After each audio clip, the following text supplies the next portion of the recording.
Oh, thank you, thank you. This is really weird, having this microphone. Suddenly my voice is amplified. Okay, I've got 45 minutes to cover a lot of information.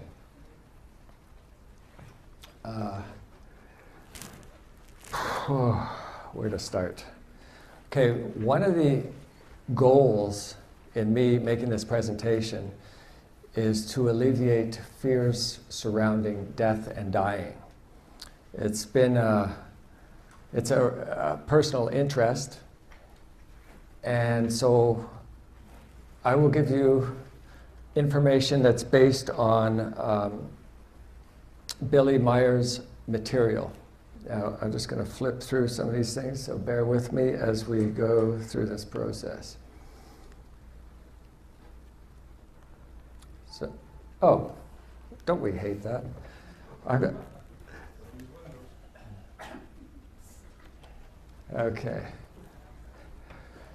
I haven't figured out how to get rid of that. I'll get a friend of mine on it. Okay, so who is Billy Edward Albert Meier? So I'm going to give you a little introduction so you know where my source of information is coming from. That's Billy Meier. He lives in Switzerland. He's got one arm. He's about 78 years old. He's been having ongoing contacts with extraterrestrials that looked like me or you. I know a lot of this stuff might sound strange to you. And if it's too much for you, that's okay. You can leave. But anyway, you can read the information. He's taken a lot of photographs, film footage, metal samples, sound recordings. He's continuing to have face-to-face contacts and writing. He's writing a lot of information. They study his information. Okay, they're more advanced than we are in their technology. They're also more advanced than we are in their spiritual evolution. But Billy is more advanced than they are in his spiritual evolution. So it's got a huge history behind it, reaching back millions and millions of years. Because if you consider reincarnation, and if you consider that each human being has a spirit form, different personalities, same spirit form, then in earlier personalities, he was their teacher. That's why they come to see him. He's written on a variety of topics, too many to name, but this just gives you an overview. Several books on meditation, on death and dying, prophecies and forecasts. You can come to our booth, you can go to the site and research it yourself. So that's who is the originator of the information that I'm going to share with you in the next 40 minutes or so. There are some of his photographs, just so that you see, mostly taken in 75, 76 before the Photoshop. Incredible shots. He's filming and taking a photograph at the same time. So this is quite the shot there. There's a little bowler camper with a tractor pulling it, and I'm not going to go into the stories behind the photographs. I just wanted to give you an overview of a couple of the photographs. Okay, let's get with this presentation so you have a little context for what I'm doing here. I'm feeling a little nervous, but that's okay. The energy is here. Okay, what is the spirit form? Okay, to sum it up in a nutshell, the creation, which is our universe, which is expanding, needs to evolve. So what it does is it creates the human spirit form, which through the material consciousness, through countless lives, through making mistakes, learning, growing, gains wisdom. It independently evolves, the spirit form, and then after countless lives enters back into creation, whereby the creation evolves to higher levels of itself, because everything is ordered to the law of evolution. So that's it. Good night. No. Okay, no, what it is, that's the summarizing of it. Okay, so what is the creation? Okay, well, the creation is not some man standing in judgment. It's genderless. Okay. It's not God. No. It's not a male figure. You could call it universal consciousness if you want. You could call it all spirit. You could call it all consciousness. You can, give it whatever name you want to give it.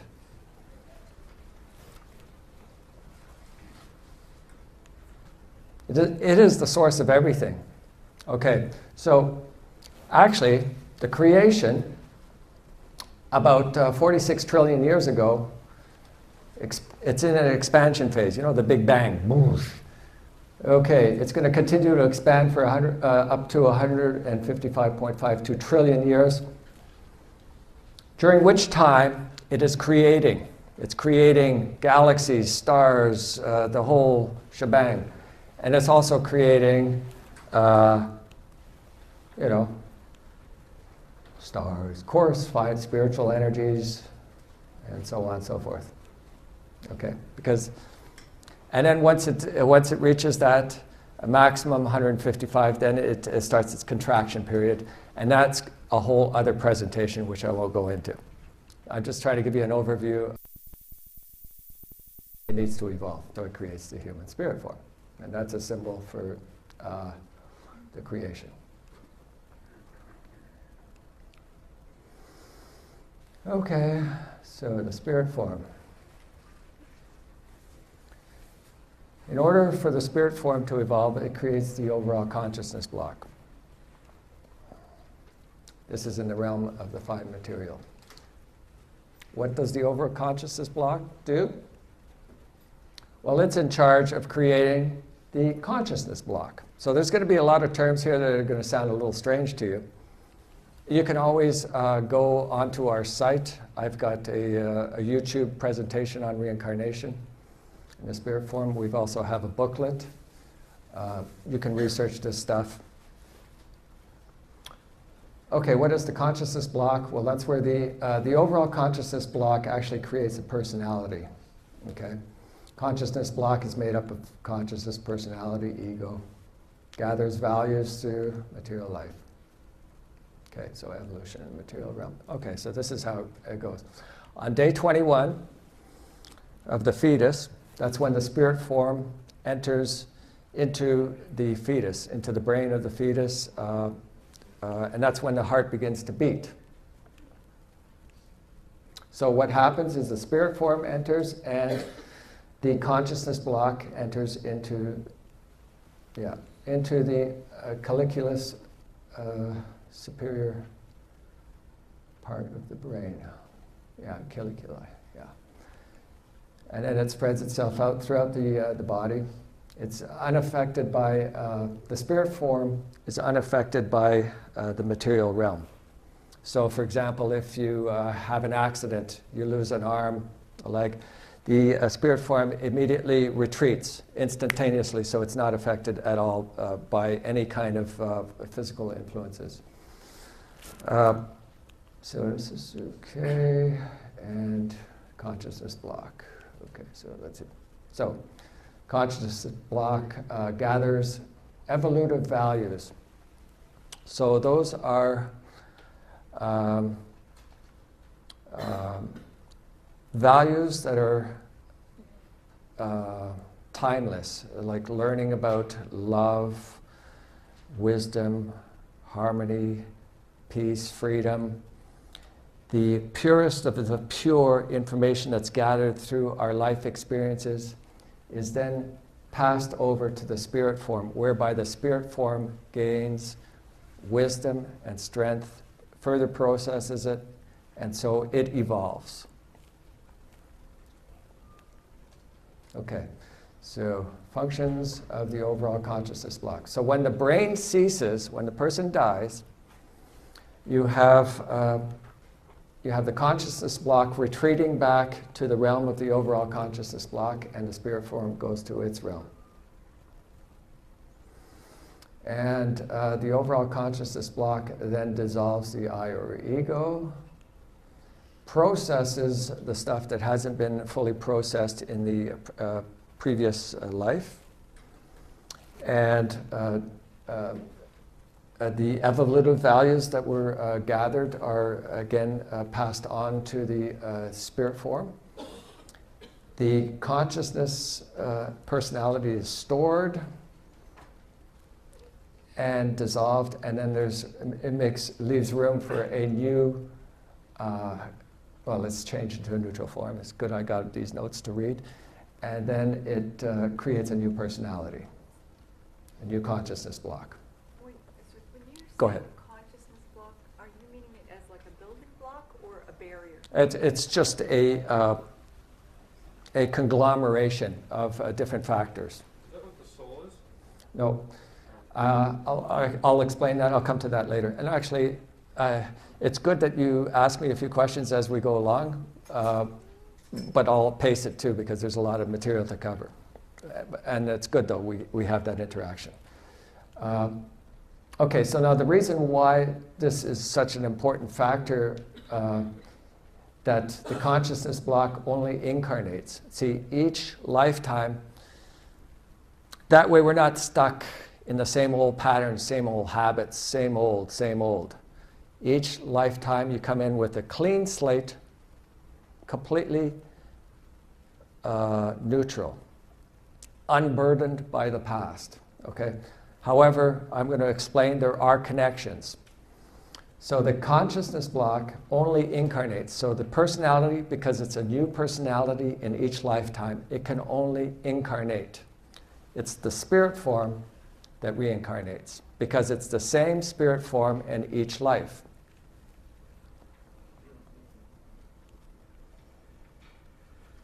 Okay, so here we go. So this is, the new personality enters in, but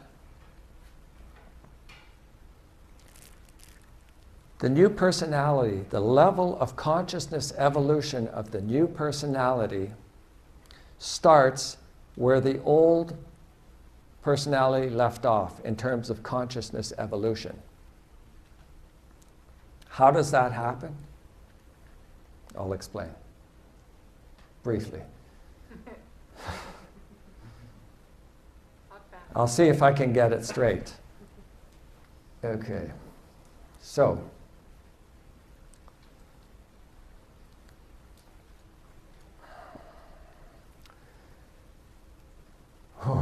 there's various levels of consciousness forms, such as honesty, love, respect. All of these things are at varying levels of development. And the highest level of each one of these consciousness forms is called an essence. So the essences are programmed into the subconsciousness of the new personality. So in each incarnation of the personality, in the subconsciousness of that personality, is the memory of all essences acquired from all previous lifetimes, and hence it establishes your level of consciousness evolution. And so you have impulses that are affecting your interests, who you are. So although we have a clean slate, we are all in a process of evolution, and we're all in varying levels of evolution and have developed certain essences, greater or lesser. Okay, so let me just quickly see. So the essences are programmed into the material subconsciousness. This is a lot of stuff here. Okay. Consciousness forms, the various consciousness forms at various levels of development. The highest of each one of those is called the essence, right? Okay, we got that. And those are what are programmed into the material subconsciousness. Okay, so inner influences of the storage banks. I may have to look at my notes for this. So aside from the the stored essences in the subconsciousness, there's also influences from the planetary storage banks. So everything that you think, everything that you say, everything that is felt, your quirks, habits, idiosyncrasies, absolutely everything that is who you are in your, right now, right this moment, everything, absolutely every detail is stored. Right now, this is all stored. Stored in the planetary storage banks. Now, I'm going to look at my notes just to make sure I don't lose out on some important info here. Because I think this is interesting. Do you guys find it interesting? Okay. Okay. So, however, there are also the planetary storage banks. These two are made up of fine energy. Thoughts, emotions, feelings, each word that was ever thought or spoken, I've said all this, wishes, lusts, interests, abilities, everything is stored there. There's a unique frequency of stored impulses generated by the thoughts and feelings. All that which is in the storage banks can be made one's own if the corresponding frequencies are produced. Therefore, other egos and consciousness forms, okay, thoughts, emotions, feelings, habits, oh, there we go, all the notes are there.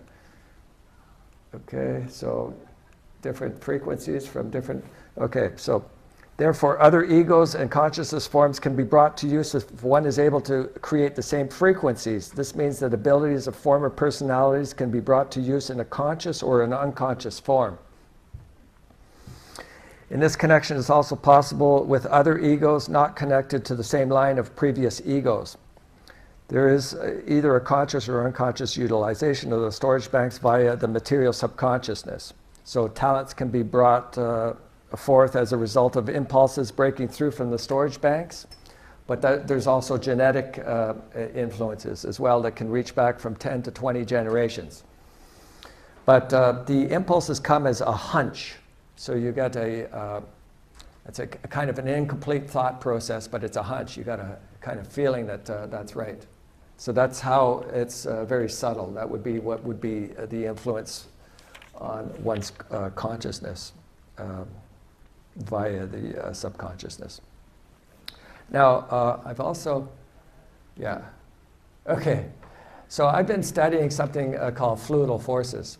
And so I haven't actually presented this information to anybody yet, up until this very moment.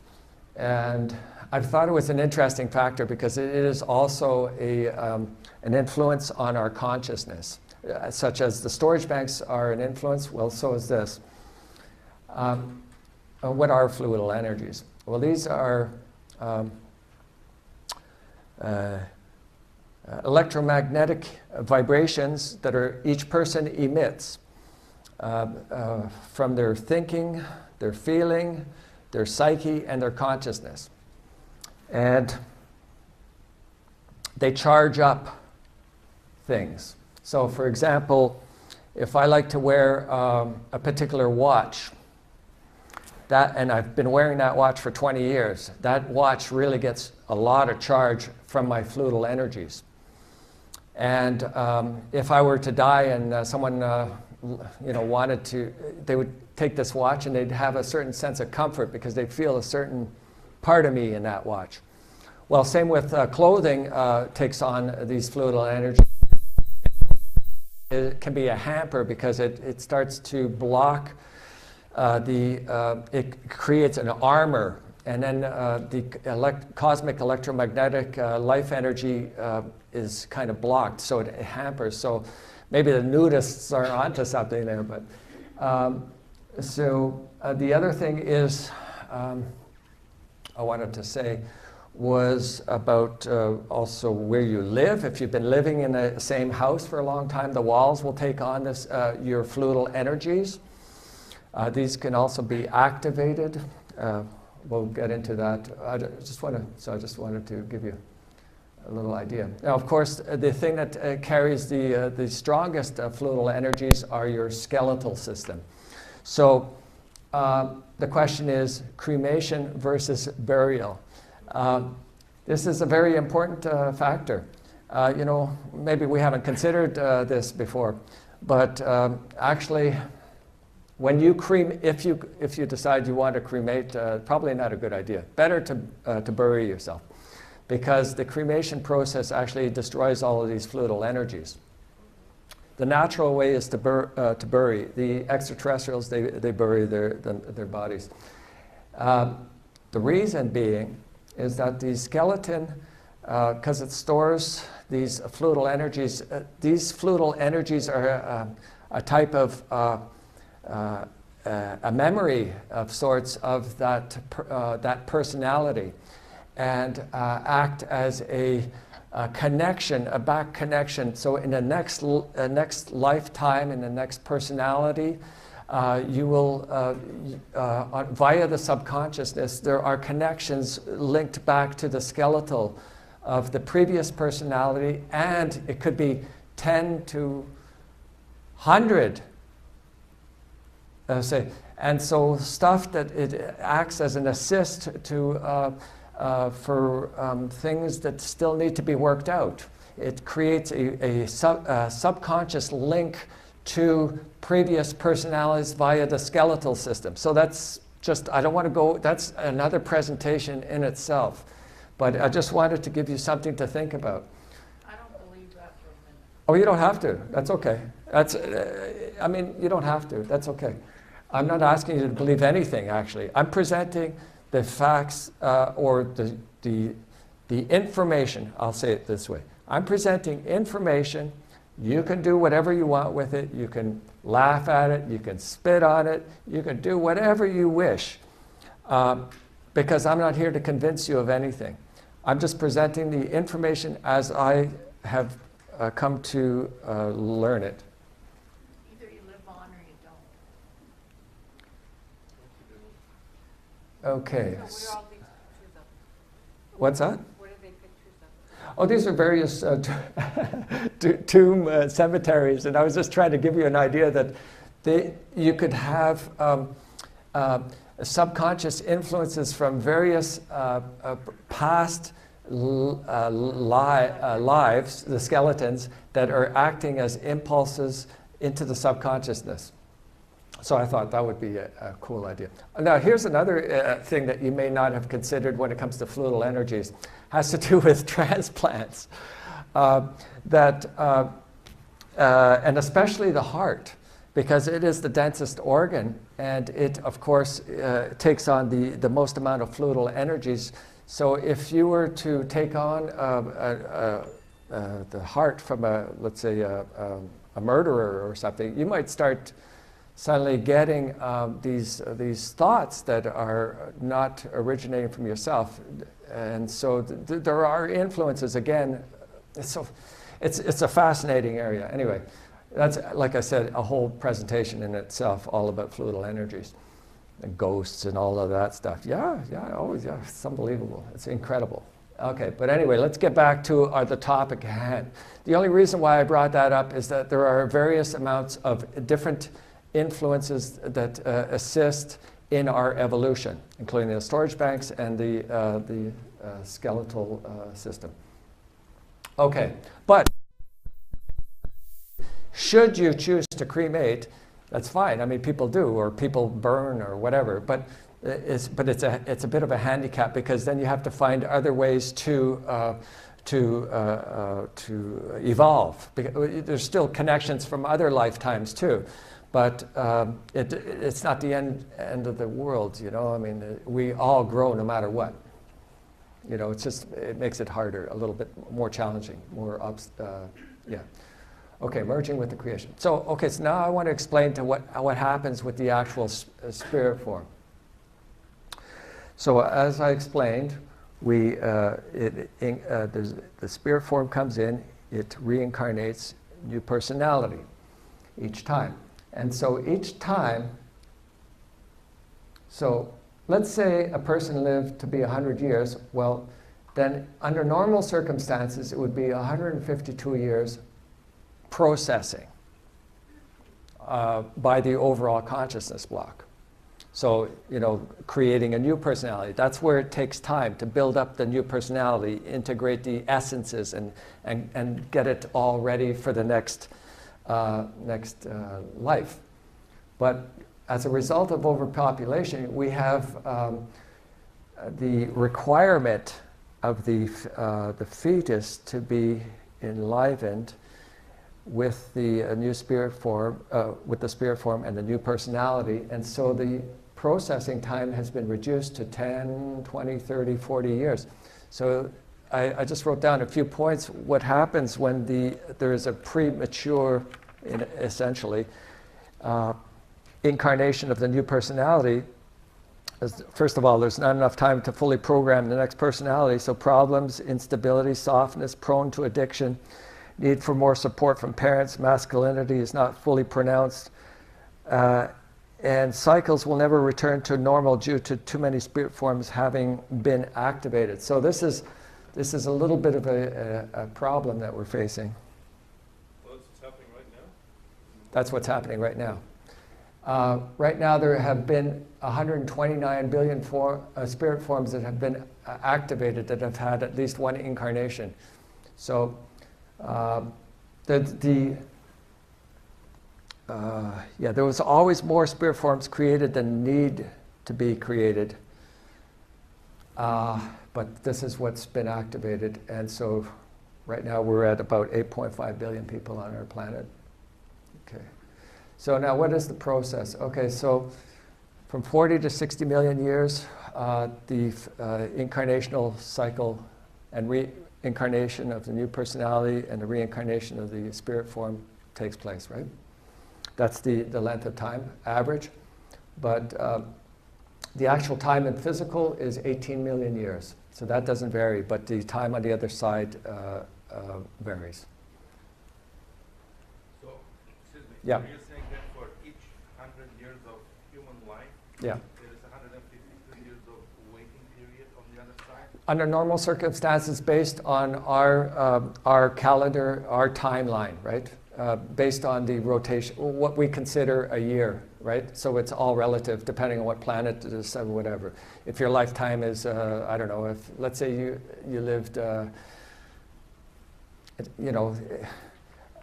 1,000 years, then it would be 1,000, let's say, 502 years. If we're talking about years as our measurement of time, right?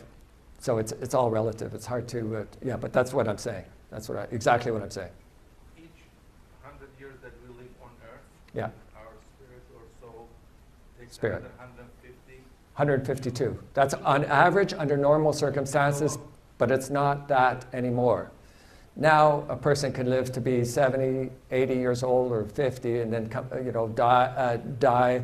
The spirit form goes on the other side, and then and the consciousness and the personality, consciousness block that goes into the realm of the overall consciousness block, and then 10 years after, it has to come back because the fetus is requiring that. So it's shortened. The processing time has been shortened. So then after the 40 to 60 million years of incarnation, reincarnation, then there is 56 million years in the half physical, half spiritual realm. The astral plane? No, it's a half physical, half spiritual realm.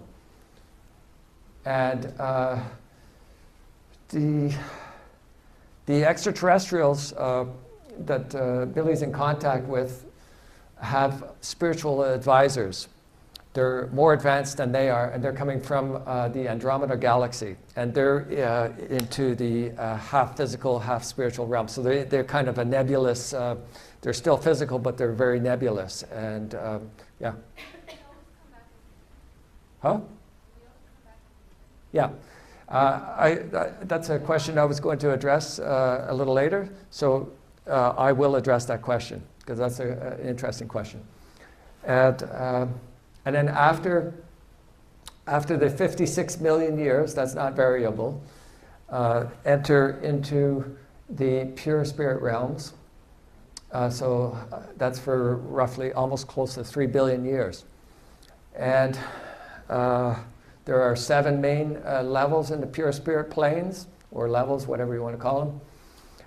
The first being Arahat Athar Sata, the last being the Patali level. Patali is the blooming of creation. That's what it means. And then into the creation itself, where the spirit form, let me just go. So after the Patali level, these, your spirit, my spirit form, all our spirit forms here will all at one time in the distant future enter into creation as creation itself, whereby creation evolves to higher levels of itself. That is the purpose of the human being. Very specific to the human being. Because, okay, I'll explain. So the spirit form is a consciousness-based learning consciousness or evolution consciousness. It's not able to think creatively. Not conscious and has no ego. Actually, our spirit form only knows that it has to gather the purest information.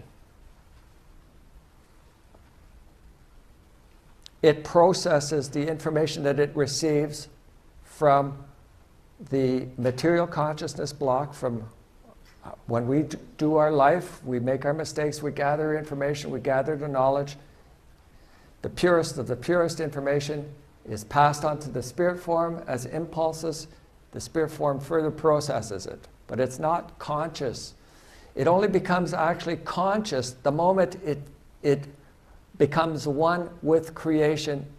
The moment it goes from the Patali level right into creation, that's the moment that it has become conscious. It acts as a neutral recipient and processor of evolutive impulses, needs to evolve through the consciousness of the human being. The human consciousness has a conscious consciousness evolution. Okay. So that's what makes us human. Animals have an instinct evolution. Plants have an impulse evolution. Rocks and stones have, sand, that has an evolution as well.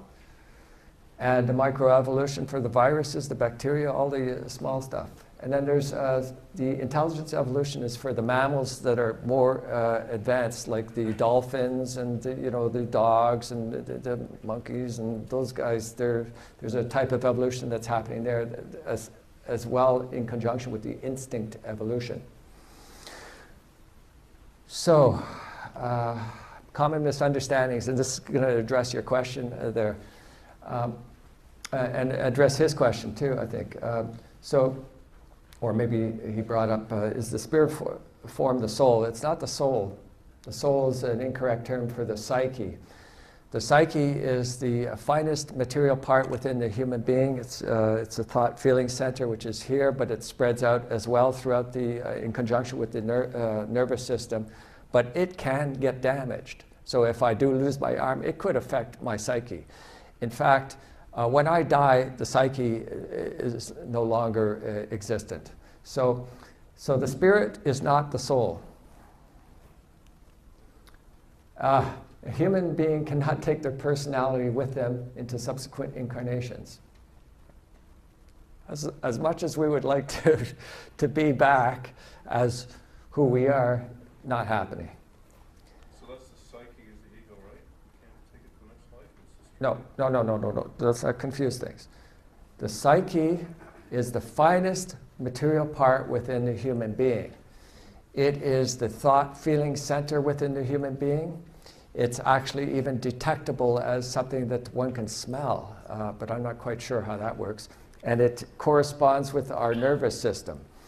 And it can be damaged through physical accidents, for example.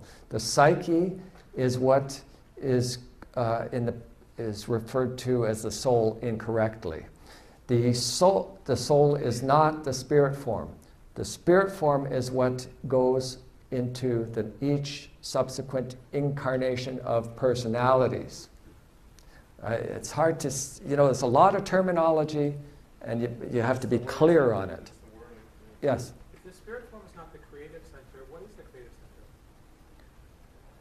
The human being through our consciousness, through our ability to think and to act and to create whatever we create, paintings, to create books, So it's in the physical realm. It's not. yes, we are learning through our experiences to create. You know, we create every step of the way, actually, through how we think and how we feel. And through our making mistakes, we gain a little bit of more wisdom and knowledge. And this is what is passed on to the spirit form. But I still want to address your question. I haven't finished that one.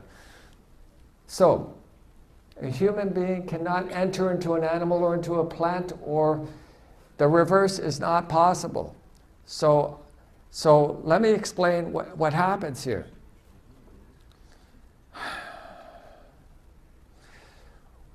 Okay, it's a little complicated, but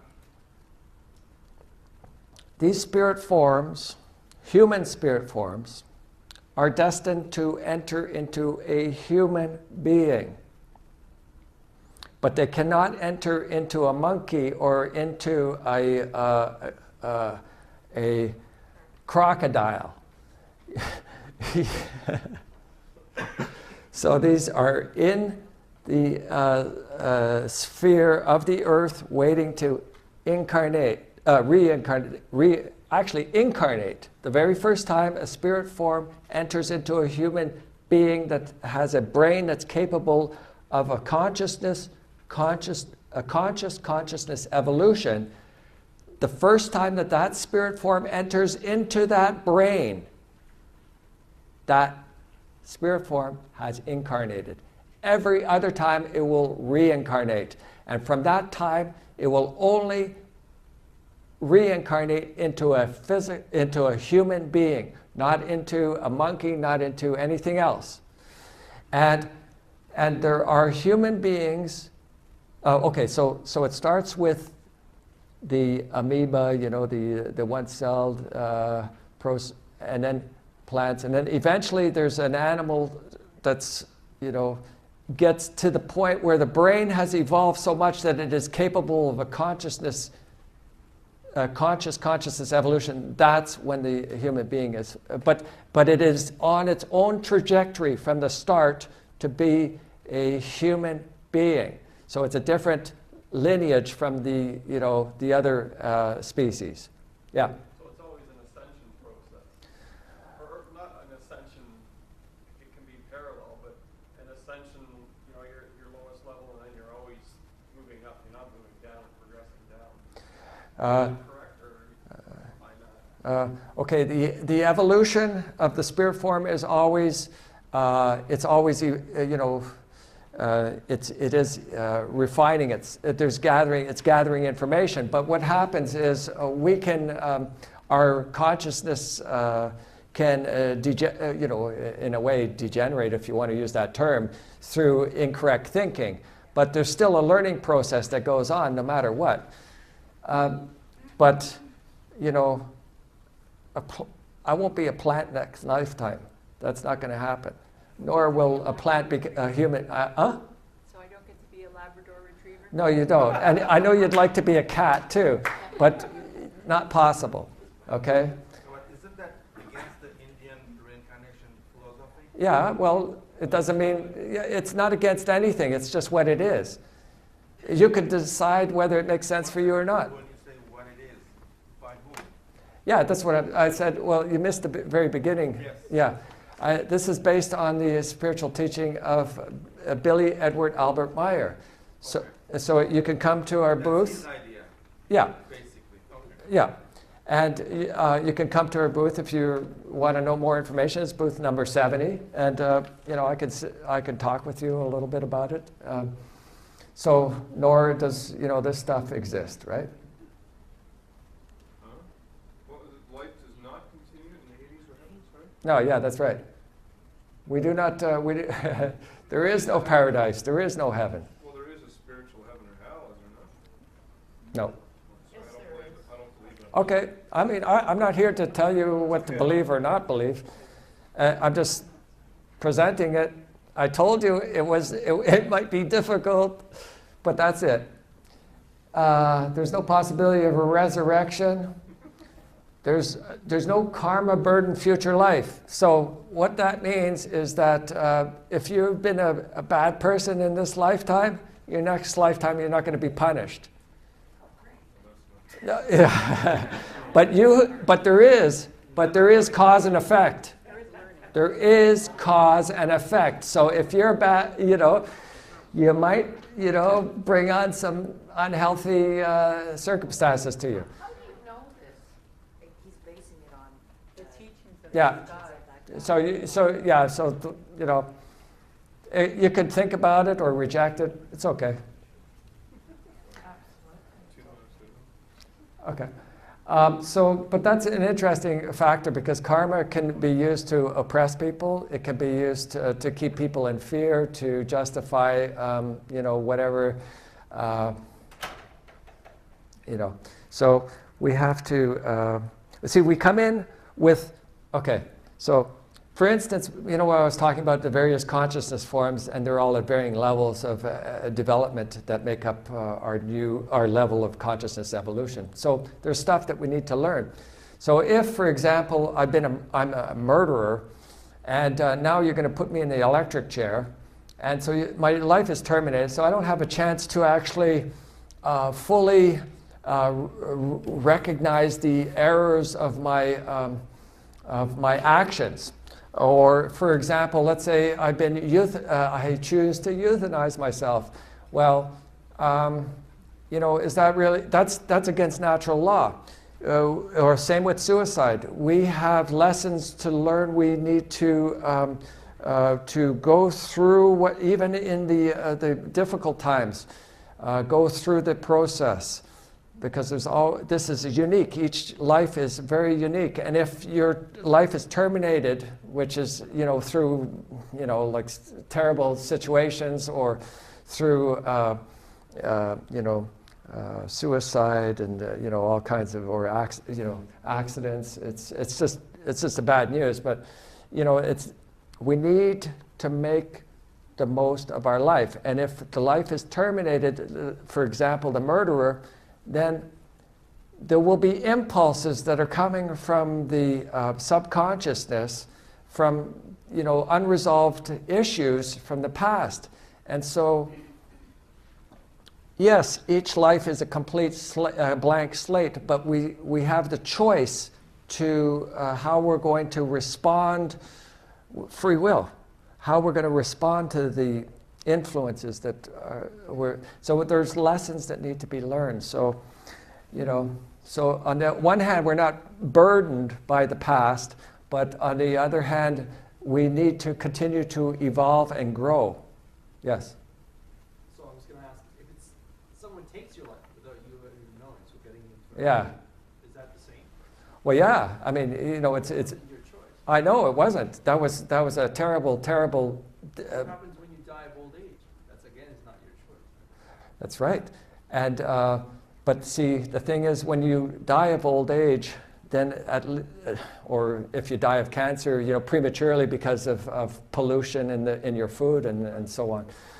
I mean, you do what you can while you're here. At least you've done the most that you could while you were here, and what's beyond your choice is beyond your choice, and that's the end of it. I mean, it's certainly a disservice to the person if they've been murdered, because their life has been shortened, and the possibility to learn as much as they could, is unfortunately, yeah. Yeah. So you're giving information based on Billy Meier. Billy Meier Yeah. information. Yeah. In that case, we're talking about reincarnation. I'm a spiritist, and my study is based on Allan Kardec. Okay. So based on your studies, if during my process, when I live this life, Yeah. I'm on a space. What do you mean you're on a space? I am somewhere, right? During the life or after the life? Afterlife. Oh, okay. I'm just trying to figure you out. When we are somewhere in order to have this time, in order to reincarnate. Yeah, but it's not you because your personality is dissolved. Yeah. My spirit. your spirit form, and is in the realm of the spirit level. It's around the earth. It's specific for this earth. So, for example, that brings up an interesting point. If when I die, my spirit form is for this earth. I don't, next personality is going to incarnate in the Andromeda galaxy somewhere. No, that doesn't happen. It's going to incarnate here on this planet. The only way that a spirit form can incarnate on a different planet is if we have the technology, ships, deep space travel, we go to another planet, we explore it, we crash there, whatever, we stay there, we like it there, and then we die there, and then we reincarnate there. That's how the spirit form gets transported from one location to the next. Or if the planet blows up, like what happened to Malona, the asteroid belt in this. So where did the spirit forms go? They had to go somewhere, so they came here. They search out the nearest planet that has life, human life that is relatively the same level of consciousness evolution. And then there's some symbols here, symbol of life, the symbol of dying. See how the peace symbol, it's a resemblance. Well, it's actually, it's the symbol for dying. Where? From who?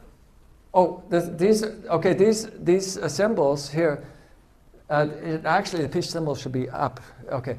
And these symbols are coming from, again, from Billy. He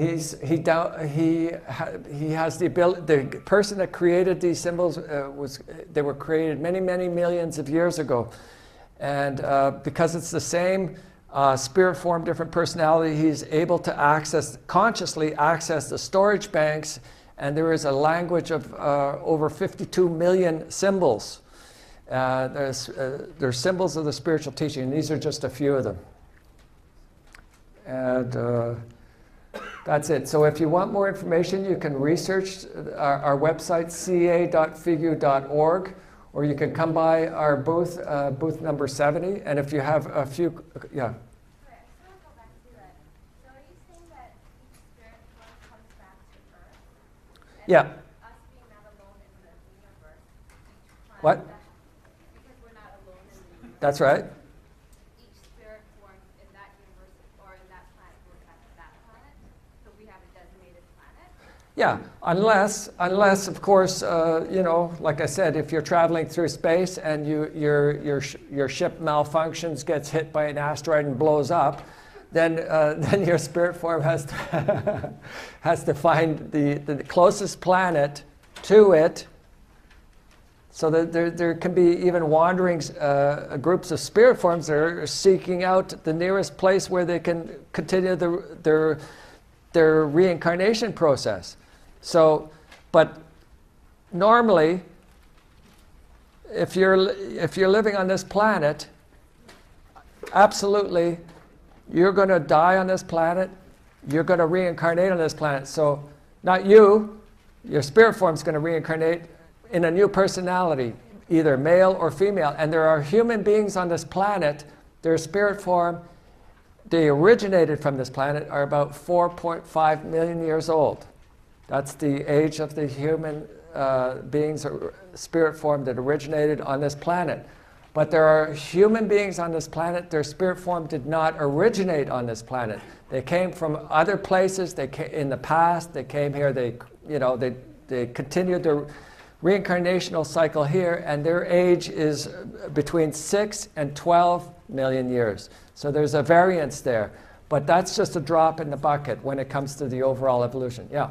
How did they come here if they were kind of limited to their own, unless they physically? Yeah, we're talking about physical travel through ships, because we're not the only human beings in this universe. It's a big universe. Is there a set number of the spirits, or is that number increasing? Like, how does the spirits get? Does the spirit get created? Yeah. Or there is a number that just kind of. Yeah.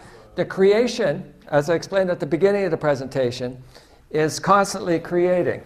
In this time, when the Big Bang, this is when the creation is creating galaxies, stars, planets, spirit forms, abundance.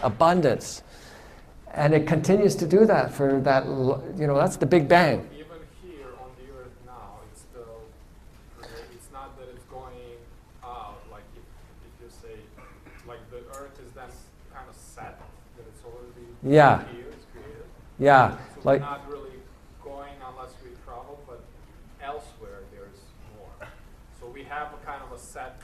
yeah. Put it in a number. Right now, there's 129 billion spirit forms that have been activated on for this planet. So I go back to that. There's not going to be any new ones that are going to get created for this planet. That's like way, way, way up there, and it's a problem. It's hard to comprehend, but it's very, you can Look, comprehend it. I got a good example. I can give you a good example. When a man impregnates a woman, creates a lot more sperm, but it's only one sperm that actually gets her pregnant. So it's like an abundance. An overabundance is created, but so in this case, a lot of spirit forms are created, not all of them get used. And then when this creation actually, after it reaches that 155.52, then it contracts. It doesn't create anymore. It contracts, and then it actually goes into a rest period. And this is a whole other presentation in itself. And our creation is only one creation, right? But there are, okay, get a load of this. You want to hear some interesting information? Okay, our creation is the most basic creation of all creations because it has a material universe. There are 10 to the power 49 different types of creations. Each one ever more expansive in time and evolution. And each one of those levels is infinitely populated with creations at those varying levels. This whole thing is so infinite and so unfathomable and so incomprehensibly eternally evolving to unfathomable heights. It is beyond our comprehension. It's beyond, creation is evolving to the absolute absolutum, which is the highest form of creation. But even that, there is a higher form, the Sein Absolutum. Creation has no idea what this is. It is so evolved. I have to stop this lecture here because I can't comprehend.